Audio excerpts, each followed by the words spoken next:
Hi, this is Deborah Roth, and welcome to my weekly Inner Goddess Team video series for all of my friends in my spirited living community. And if you just happened to come across this originally on Facebook Live, which I'm doing now, and then it gets transferred to YouTube and Instagram too, was supposed to happen. I am not in my usual setting, as you can see if you've been with me before. We are up in the Berkshires for a really beautiful fallish, early fall, rainy time, although the weather's supposed to get nice again, and perfect for this week of the full moon. So I'm going to give you kind of the wonderful, really rich, lovely background about the Chinese goddess Chang'e, pronouncing it correctly as I've been listening to the pronunciation, and the story behind her and how you can use her in your life to really enrich and deepen your own experience. So if you like what you hear here today, if you like what we're talking about, if the notion of the divine feminine really resonates with you, you can click on the YouTube video. You can click on the little eye in the corner and it'll give you a whole thing about the divine feminine, why I'm actually doing these things. Please like, comment, ask questions, give me some ideas of goddesses that I haven't covered over the last 2 years, because I do passionately believe that this energy, this divinely feminine energy that is represented by these archetypes, by these feminine archetypes, are ones that are so crucial and so needed in our world today, especially today.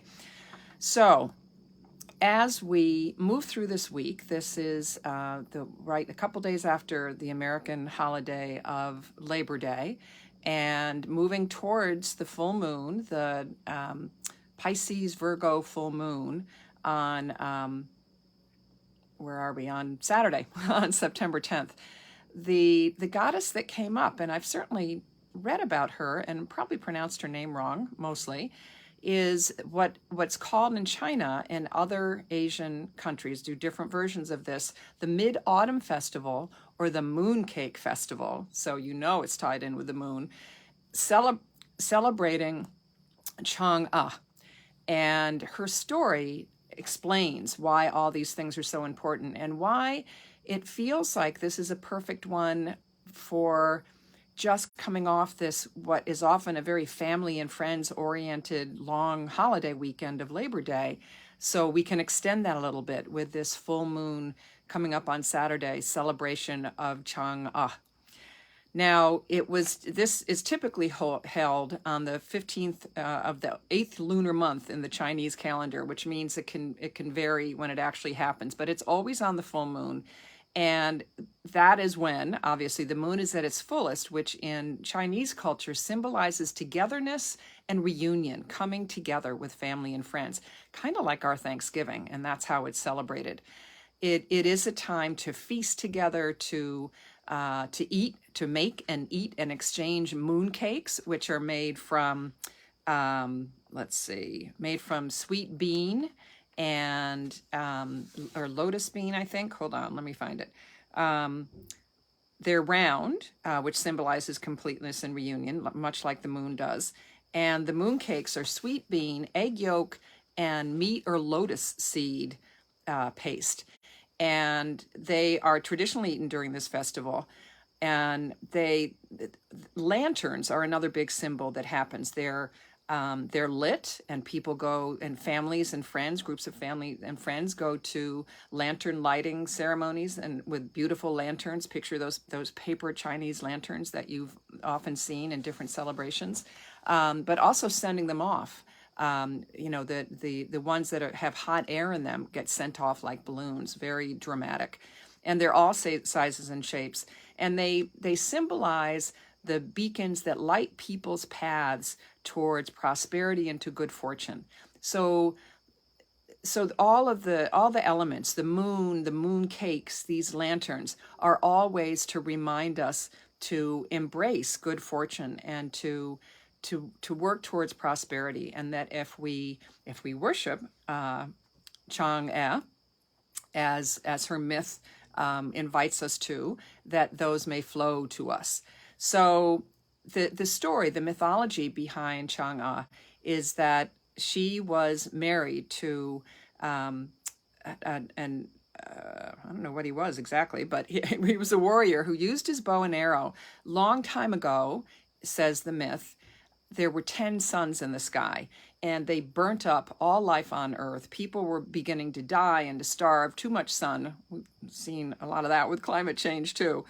And one day, her husband, Hun Yi, used his bow and arrow to shoot down all but one of the suns. So everybody on Earth was saved. And the Queen of the West rewarded him and gave him an elixir that would give him immortality. But the elixir was only for one person. And he was very much in love with his wife, with Chang'e. So he didn't want to become immortal because he didn't want to leave her. So he gave it to her. He didn't drink it. He gave it to her for safekeeping. So Chang'e has this elixir of immortality for safekeeping, and in the meantime, Hun Yi has been attracting all kinds of followers, and one of them, Peng Ming, is not a nice guy. And one day when Hun Yi is off hunting, Peng Yi stays back, says he's sick, and he goes to the house where Hun Yi and Chang'e live, and he demands that she give him this elixir. She knows that she can't fight him, so she quickly drinks it, which she knows will make her immortal. And the elixir makes her fly higher and higher up into the sky, and eventually she hits the moon. She lands on the moon. She's stopped by the moon, and she becomes immortal. Now Hun Yi comes home. He was heartbroken to hear what had happened, and he shouted to the sky. He's looking everywhere for her, doesn't quite realize that she's ended up on the moon, and noticed that the moon was very bright that night. So he caught sight of a swaying figure that reminded him of Chang'e.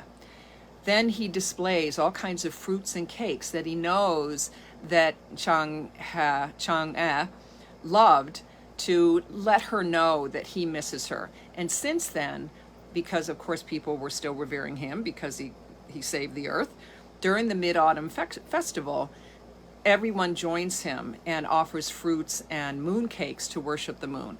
And as I said, everyone comes together, has kind of like our version of the American version of Thanksgiving. So if you want to acknowledge people on this day,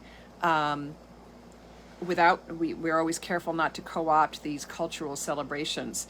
You can say, Happy Mid-Autumn Festival. May the round moon bring you a happy family and a successful future. That's what we're doing when we offer up these mooncakes on the full moon. And the two other pieces that I'll share with you. One is, and please, think yourself, oh, I'm sitting outside in this beautiful deck, as you can see, and I hope the air conditioning isn't, the noise from this big unit behind me isn't too much. So I invite you to think about, where in your life do you want to welcome in more abundance? How can you reach out to Chang'e along with Hun Yi and with our brothers and sisters in the Chinese culture and the Asian culture who are celebrating this mooncake festival on Saturday, on this year, September 10th, on the full moon. Now, one of the things of the two last things I wanted to share with you is that obviously a big part of this celebration is moon worship. And the ancient Chinese believed that rejuvenation is associated with the moon and water. And so they talked about women menstruating, menstruation of women, calling it monthly water. And they described the sun and the moon as being a couple who gave birth to all the stars. So the stars are all their children. And at the full moon, the moon is pregnant with, with all these stars. And then as she gives birth and becomes crescent and then moves to new moon, then that's why the moon changes, is that she's first pregnant and then giving birth. And that's why women in this culture you know, in the ancient Chinese culture, and still today in many places, give offerings to the moon on the full moon evening. That's the point where the full moon begins to move on to the waning stages of the cycle. So the other thing which you may have heard of is the jade rabbit moon, the moon associated with a rabbit. And that comes from a story of an ancient king who disguises himself, goes into the forest, encounters animals, and asks for food. They all find something to give him, but the rabbit has nothing to give the king. So the rabbit throws himself into a fire so that the king could have something. The king is so touched, to say the least, that the rabbit would sacrifice himself this way, that he makes him immortal and sends him off to the moon, where he encounters Chang'e. So the rabbit on the moon, we talk about the man on the moon, that's where the rabbit on the moon comes from this ancient Chinese story. And it is a story of sacrifice and selfishness and selflessness. Sorry. Oh, I'm going to have a little car go by. So take all of those in. Think about how and where in your life you would like to experience, you'd like to offer up more selflessness. Where can you give back in ways that serve the people around you without giving up your own sovereignty, of course? So you know I'm a big person with self-care. So thank you so much for listening to this kind of multifaceted, really wonderful full moon celebration of the Mid-Autumn, the Mooncake Festival, and celebrating Chang'e.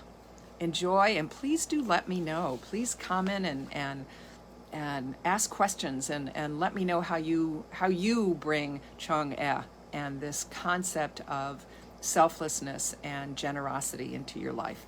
Blessings. Thanks for being with me.